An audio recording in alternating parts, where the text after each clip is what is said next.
این دختر چرا تا الان از اتاق بیرون نیومده؟ مریم؟ پاشو دختر، صبح شده. مریم! مریم؟ ای بابا، تو چرا بیدار شدی پسر؟ اونو بیدار کن.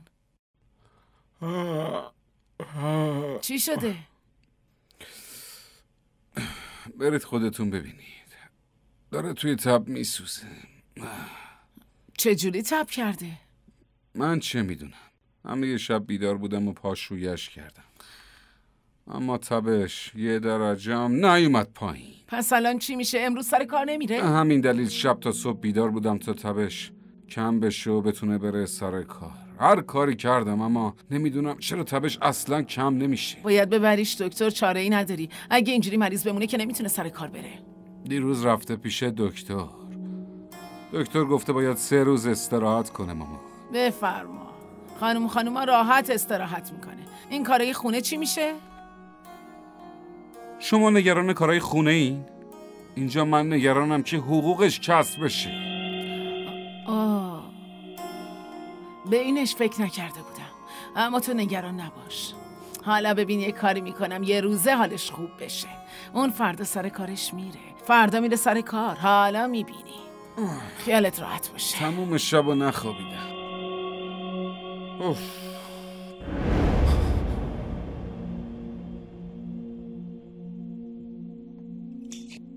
چی شده مامان؟ همه چی خوبه نه؟ همه چی خوبه. چی شده؟ ساعت 11 شده، نمیخوای بری سر کار؟ نه خیر، بهشون خبر دادم. حالم خوب نیست. امروز مرخصی گرفتم، خیلی سردرد دارم، میخوام بخوابم. شکم خالی میخوای بخوابی؟ چیزی نخوردی؟ چطوری سردردت خوب بشه؟ پاشو یه چیزی بخور بعد بخواب. باشه؟ یالا بیا. باشه.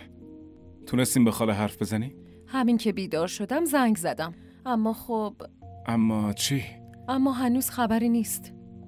مامان، اونا شماره مریم رو تونستن بگیرن؟ فراموش کردم بپرسم. خب پاشو دیگه، یه چیزی بخور بعدش بخواب. مامان لطفاً. پسرم لطفاً. همین جوریشم خیلی ناراحتم. میتونی استراحت کنی، اما اول باید پاشی و یه چیزی بخوری. بیا منتظرتم.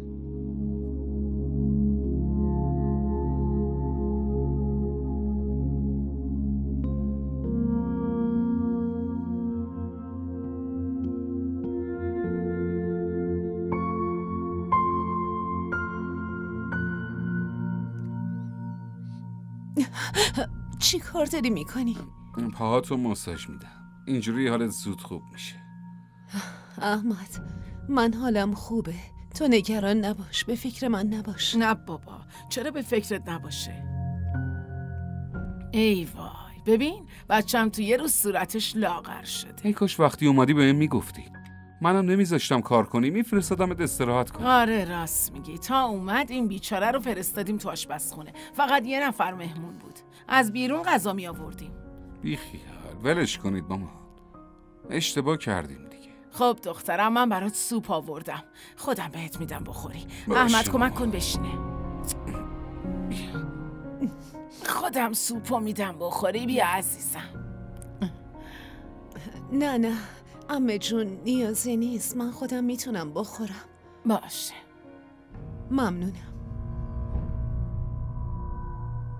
دخترم تو میدونی که دیروز وحید اومده بود خواستگاری سنا.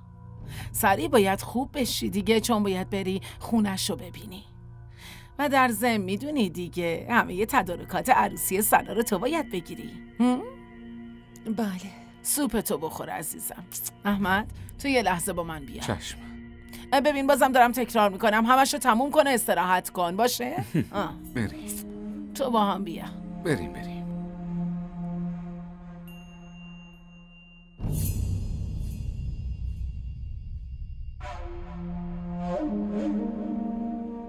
خب الان بگو چی میخواستی بگی؟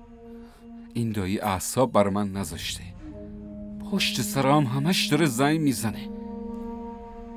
این بار که زنگ زد جوابشو بده و بهش بگو دکتران نتایج آزمایشو اصلاً نفهمیدن. ما هم اینجا خیلی آشفته ایم. باشه؟ باشه.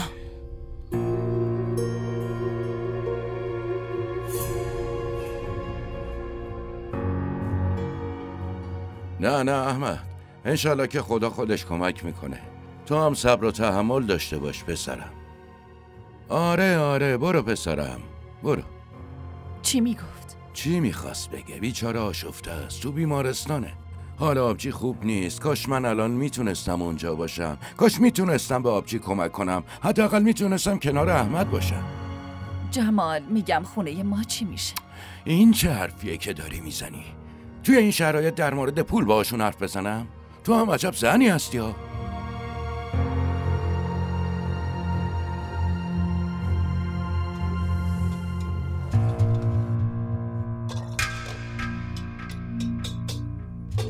عمه جون. ای بابا، تو چرا از جاد بلند شدی؟ عمه جون، شما چرا دارین این کارا رو میکنین؟ نه بابا، تو فکر کردی من انقدر ظالمم؟ الان حالم خوبه. نه خیرم، اصلا خوب نیستی. باید حالت کاملا خوب بشه. الان برات غذا میارم، برو تو اتاقت. ولی عمه جون، من خوشم نمیاد شما این کارا رو بکنی. منم خوشم نمیاد تو رو تو این وضعیت ببینم. سری داروهاتو بخور، استراحت کن و خوب شو، باشه؟ تا اینکه عمتم تو رو سالم ببینه و خوشحال بشه، باشه؟ برو زود باش.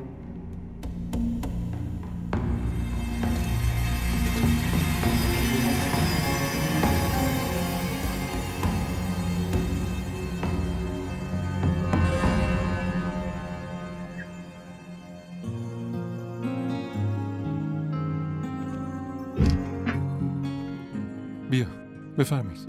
ممنون.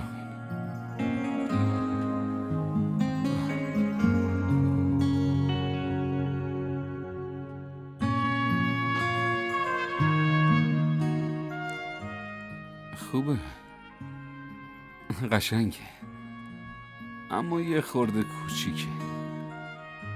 خب اینجا تا همین حد در توانم بود. تو آدم زحمت کشی هستی. همینجوری اگه زحمت بکشی موفق‌تر از اینم میشی. انشالله. من با مامان حرف میزنم، بعدش بهت خبر میدم. باشه حتما. بیا اونجا بهت نشون بدم. باشه. برنامه اینو هنوز درست نکردی؟ آقا داره آماده میشه، یه خورده زمان میبره. سلام علیکم آقا غفور. علیکم السلام. بفرمایید بشینید. فعلا برو، بعداً پرونده رو چشم بیار. آقا. ممنون.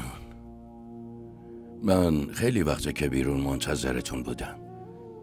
شما نیومدین، واسه همین خودم اومدم. ببین آقا جمال، من یه آدم کوچیک و سر راهی نیستم که هر وقت زنگ زدی بیام و خدمتت حاضر بشم. من باید حواسم به شرکتم باشه. بله. پولم آوردی؟ نه خیر آقا غفور، شرمنده نتونستم پولتون رو جور کنم. من اومده بودم اینو بگم و ازتون خواهش کنم اگه یه ماه دیگه هم به مهلت بدین. آقا جمال، من یه روز دیگه هم نمیتونم بهت مهلت بدم. باید همین امشب خونه رو خالی کنی.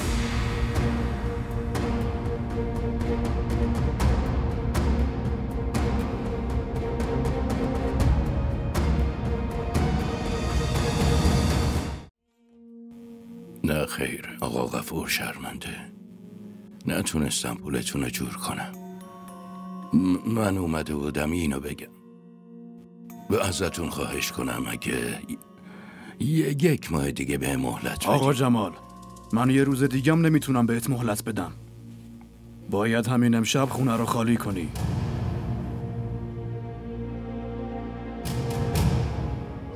این چه حرفیه که میزنی داداش غفور؟ اگه خونه رو خالی کنم پس کجا برم؟ این مشکل من نیست آقا جمال.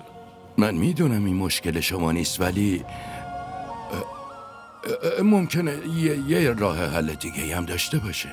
اصلا شما چی میخواید؟ یه مدتی مهلت میخوام. چقدر؟ فقط 3-4 ماه دیگه.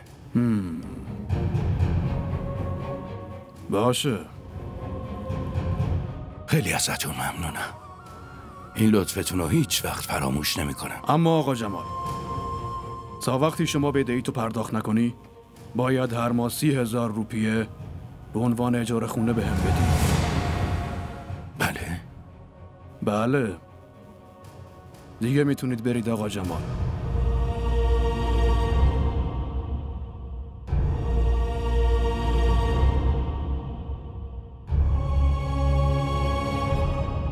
بیا تو.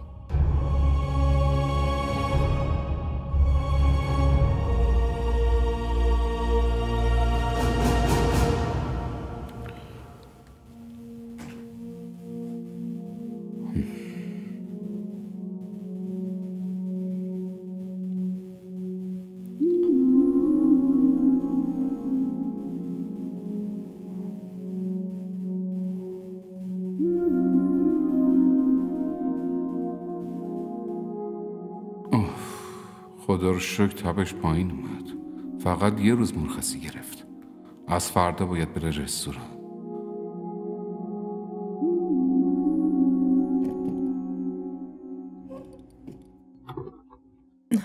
ببخشید. دراز بکش. دنبال چی میگردی؟ نه دنبال چیزی نمیگشتم. تو بخواب. ببخشید به خاطر من از خواب بیدار شدی. بخواب. نه واسه چند دقیقه چشمم گرم شد. شاید تأثیر داروهاست. خیلی تب داشتی. من به مامان گفتم که خیلی حواسش بهت باشه. گفتم هرچی نیاز داشتی هرچی اون برات بیاره. عمه خیلی مراقب من بود. اصلا نذاشت دست به کارای خونه بزنم. این که واضحه مریم. لازم نیست همه ای کارا رو انجام بدی. تو میدونی مریم انقدر حالت بد بود که من ترسیده بودم. قلبم انگار از جاش کنده میشد. اصلا نیازی نیست نگران من باشی احمد. من دیگه خوب شدم. نه مریم تو هنوز به استراحت نیاز داری. الان استراحت کن. من از مامان میپرسم. اگه غذا درست کرده بود برات میارم. نه لازم نیست عمه رو به زحمت بندازی. الان که اصلا گرسنه نیستم. ولی اگه گرسنه شدم خودم یه چیزی درست میکنم. نه عزیزم تو هیچی درست نمیکنی. هر غذایی باشه مامان درست میکنه. امروز فقط استراحت کن. برات سیب آورده بودم. میرم برات پوست بکنم. با دسته خودم برات میارم. میرم. در ضمن فردا وقتی رستوران میری حتما میوه ببر.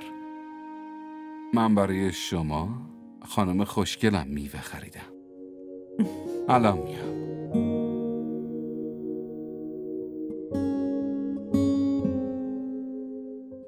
فکر میکردم با ازدواج با اون بدبخت شدم. اگه بمیرم هم هیچ کس حالمو نمیپرسه. یه روز مریض شدم ببین چقدر مراقبمه. احمد خیلی خوبه. عمم خوبه.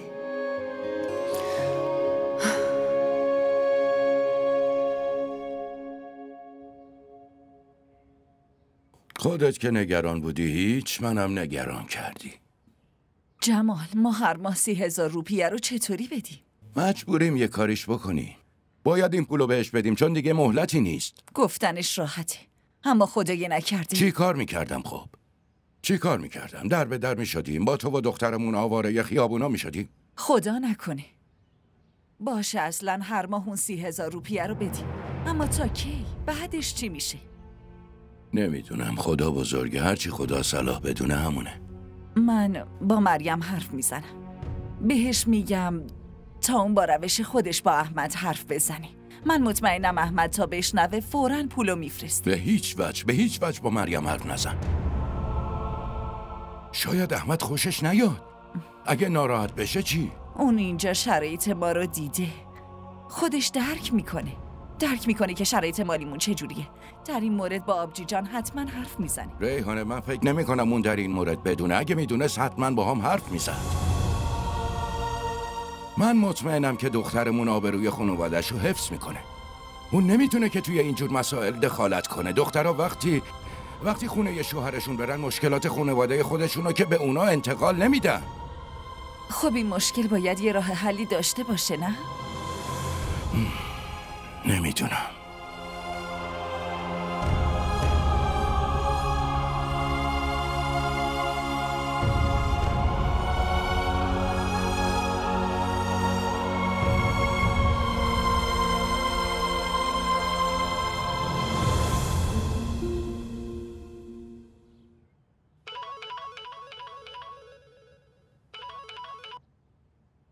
الو فرح؟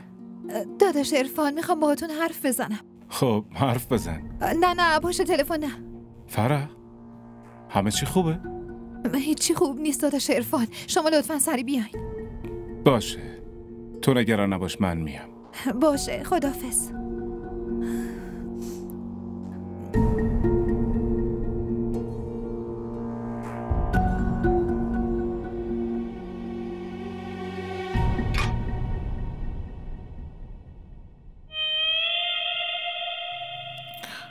ای وای، احمد تو داری چی کار میکنی؟ لباسای مریم اتو میکنم. نکنه زنجلیل شدی؟ دیگه نشنوم این فوش زشتو به هم بدیم ماما. پسر چیزی که من میبینم و کاری که داری انجام میدی و دارم میگم دیگه. واقعا؟ و شما که از صبح دارین همه ی کاراشو انجام میدین، من اونو چی بگم؟ دارین کلفتیشو میکنین؟ به به. من این کارا رو به خاطر این میکنم که فردا نره مرخصی بگیره. همین جوریش هم یه روز از حقوقش کم شده و اعصابم خیلی خورده. اگه یه روز دیگه هم نره. داره چی کار میکنه؟ بهش گفتم دوش بگیر، سر حال شو، بیا بیرون بشی. توی هوای آزاد اگه بشینه یه ذره حالش خوبتر میشه، مگه نه؟ شما چای درست کردین؟ آره پسر درست کردم. خدا رو شکر که یه روزه. خدا نکنه که هر روز حالمون اینطوری بشه.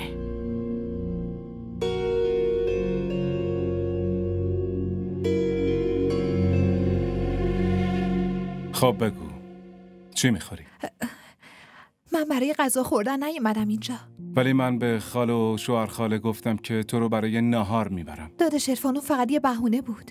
من اصلا نمیفهمم. خاله میگفت که از صبح هیچی نخوردی. من خیلی ناراحت بودم، خیلی فکرم درگیر بود، حتی آبم از گلوم پایین نمیرفت. باشه صبر کن، من میرم سفارش میدم و بعدش حرف میزنیم. باشه؟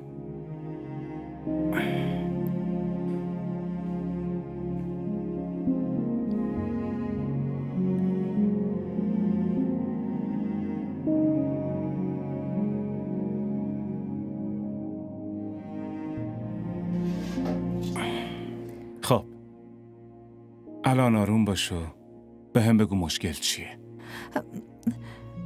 من چیز زیادی نمیدونم، اما مامان بابا توی اتاقشون بودن و حرف میزدن، خیلی نگران بودن. چه حرفی میزدن؟ اونا میخواستن با مریم راجع به پول حرف بزنن، شاید به کسی بدهکارن. من نرفتم ازشون بپرسم چون میدونستم اونا بهم هیچی نمیگن. شما برید با مامان حرف بزنید، اون هیچی رو ازتون پنهون نمیکنه. من میدونم مشکل چیه. چی؟ شما میدونید؟ داداش عرفان مشکل چیه؟ به منم بگید. مامان بابام چرا اینقدر نگرانن؟ این مسئله پولا چیه؟ فرح ببین، مسئله انقدر بزرگ نیست، اصلا مشکلی نیست، تو نمیخواد نگران باشی. منظورتون چیه؟ داداش عرفان یه مشکلی هست و جای نگرانی هم هست. من دارم توی صورتتون نگرانی رو میبینم. شما دارین میگین مسئله بزرگی نیست؟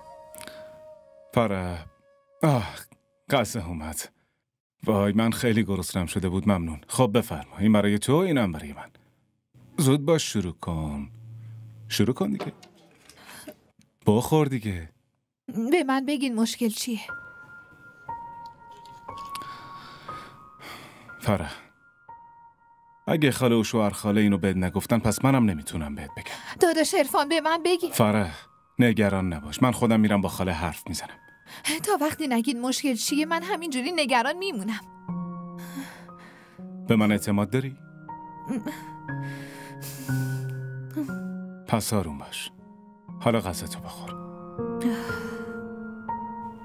فرح بخور دیگه.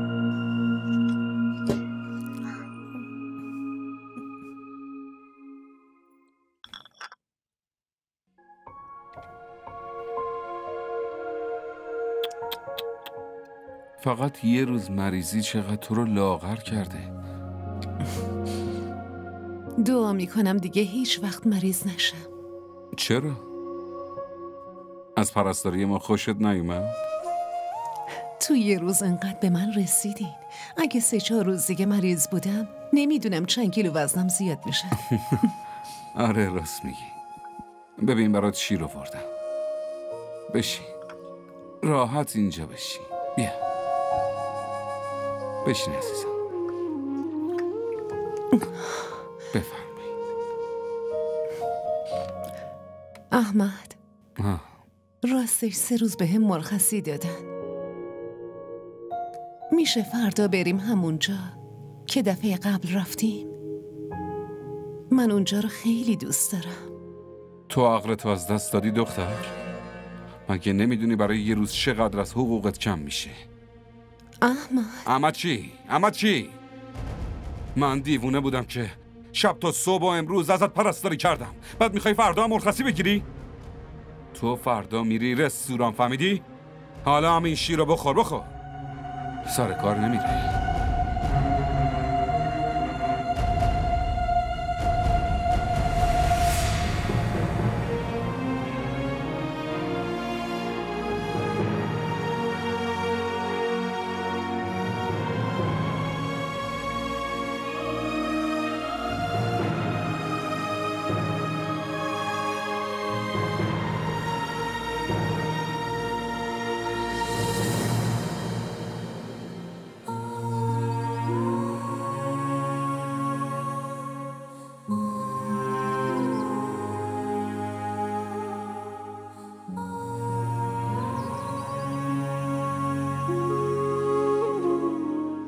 مریم، چی شده؟ تو به من دروغ گفتی مگه نه؟ بجم، بیا بریم. بیا.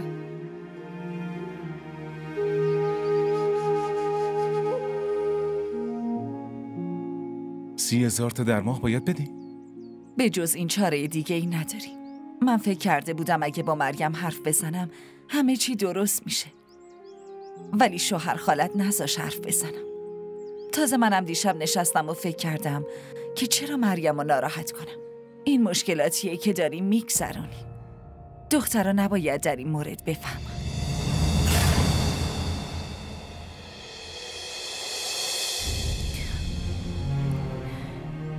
مامان، شما توی دردسر بزرگی هستین، خیلی هم ناراحتین، اما به من هیچی نگفتین. نه خیر دخترم، اصلا چیزی برای نگرانی مامان نیست. لطفاً دیگه به من دروغ نگید. من همه چی رو شنیدم. یه سری مشکلات هست. این مشکلات هم تموم میشه. مشکلات برای همیشه نمیمونن. به نظر میاد حل شدن مشکلات خیلی زمان میبره. منم اینو خوب میدونم. عزیز دلم، به خدا اعتماد کن. همه چی درست میشه. تو نگران نباش، فقط به درس توجه. نمیخوام درس بخونم مامان. داداش عرفان بهتون گفته بود که کار میکنم. لطفاً برام یه کار پیدا کنید. من فردا رزومه‌مو براتون میفرستم. شما هم هر جا مناسب دیدید لطفاً براش بفرستید. حرفای احمقانه نزن فرح. حرفای من براتون احمقانه به نظر میرسه؟ پدر مادر من الان توی شرایط بدی ان، ناراحتن. انتظار داری من فقط نگاهشون کنم و هیچ کاری براشون انجام ندم؟ اینا به خاطر این به مشکل خوردن که پسر بزرگ ندارن. ولی من هستم. من دیگه برای پدر مادرم پسر میشم، بهشون کمک میکنم و تو این شرایط تنهاشون نمیذارم. تموم شده یا بازم مونده؟ عرفان پسرم، از حرفای این ناراحت نشو. خاله جان این فکر میکنه که با وجود دونستن همه مشکلاتتون من باز شما رو تنها گذاشتم. این فکر میکنه که شما پسر ندارین. واسه همینم من نمیتونم برای شما پسر باشم. شما نگران نباشین خاله جان، من میشم پسرتون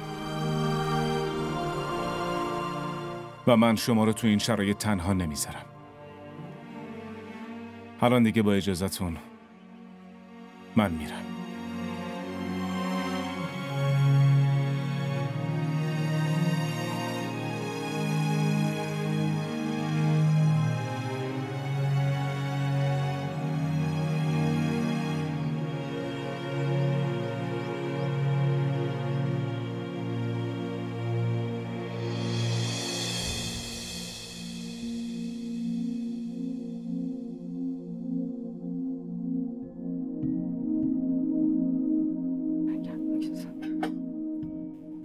فرار کن. دوباره برگرد پاکستان. تو چی داری میگی؟ من کاملا درست میگم. من چطور میتونم برم آخه؟ امروز پولمونو میدن. به شوهرت هیچی نگو. فردا پاسپورتتو بیار. من همه کاراتو درست میکنم. نه، نمیتونم خونم و ول کنم و برم. کدوم خونه؟ خونه ای که باهات مثل حیوونا رفتار میکنن؟ شوهرت تو رو کتک میزنه و هیچکی اصلا مانعش نمیشه.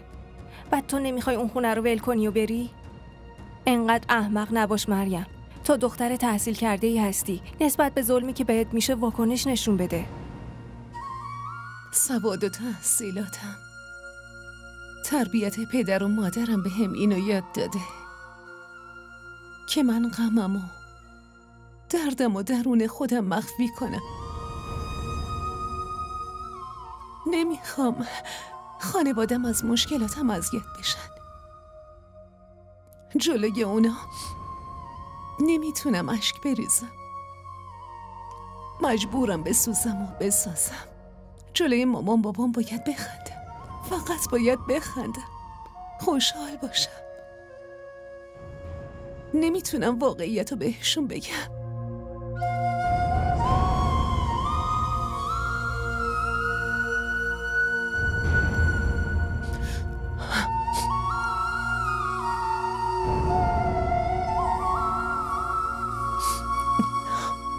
اتفاقی افتاده؟ چرا به وام نیاز پیدا کردی؟ آقا یه سری مشکلات شخصی دارم. چقدر وام میخوای؟ آقا دوروبر 3 الی 3.5 میلیون روپیه. مدت خیلی کمیه که داری اینجا کار میکنی، واسه همین این مقدار وامو نمیتونم بهت بدم. این طبق قانون شرکتمون نیست. آقا شما از حقوق هر ماه هم 50% رو کسر کنید. ببخشید عرفان، اگه این درخواستتو به رئیس منتقل کنم بازم مقدار وامت قابل قبول نیست.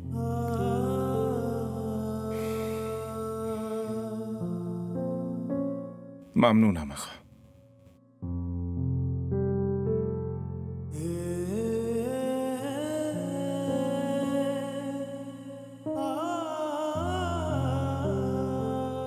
چی کار میکنی؟ یه کار مهم دارم. بابا از سر کار اومد؟ نه، اما دیگه وقت اومدنشه. حتما تو راه یه کاری براش پیش اومده.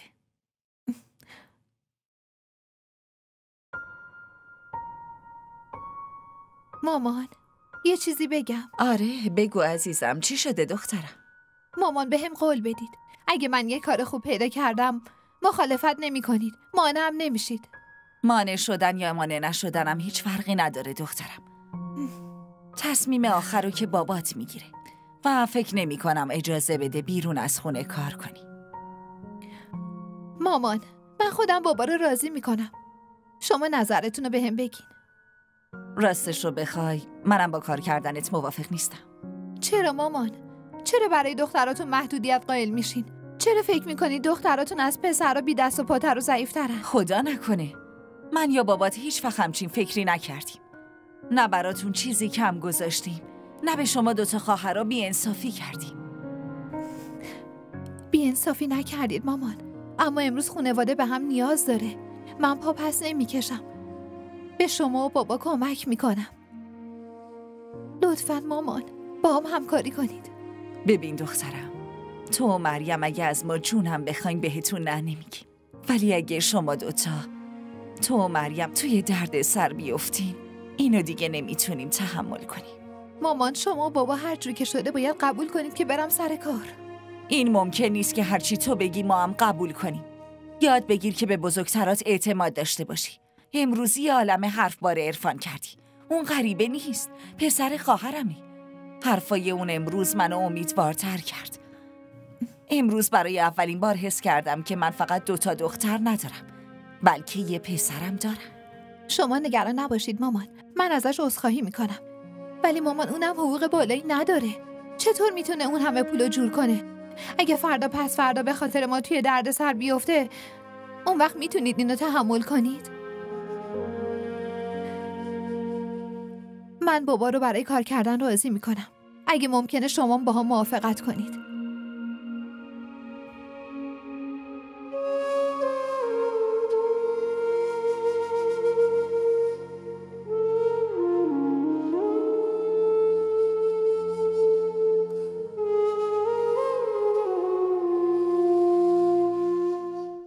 وحید ما که همه فامیلمون پاکستانن، هیچکی نمیتونه فعلا بیاد، ولی یه سری دوست آشنا اینجا داریم که دعوتشون میکنیم. تو بگو چند تا مهمون داری تا با توجه به اون تدارک ببینی. قبلا هم بهتون گفتم که من اینجا کسی رو ندارم. آره چند تا دوست آشنا داریم که به زورم شده میخوان بیان. آره دوست آشنا که قطعا دعوته. مامان تاریخ عقد رو برای هفته بعد بذاری؟ آره حتما. تو کار خیر حاجتی هیچ استخاره نیست. در ضمن دخترها یه روزی عروسی میکنن دیگه. مامان اصلا ناراحت نباشید، وحید پسر خیلی خوبیه، خواهر منم خوشبخت میکنه. شما اصلا نگران نباشین داداش، من بهت اعتماد کامل دارم. مامان شما اصلا دهن دومادتون رو شیرین نکردین که؟ آره فراموش کردم. بیا دخترم، بیا چای رو بذار. تو هم بشین، بیا پسرم، بیا عزیزم.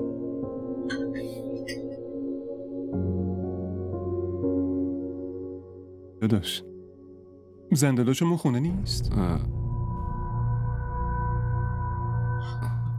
نه داداش، خودت میدونی که عروسی خیلی کار داره. زن داداشت رفته که خریدای عروسی رو انجام بده، شاید خیلی دیر بیاد. باشه تو دهنتو شیرین کن. بیا خودم بهت بدم. نه خیر کافی داداش. بخور. مامان شما هم بخوری. تو هم بخور پسرم.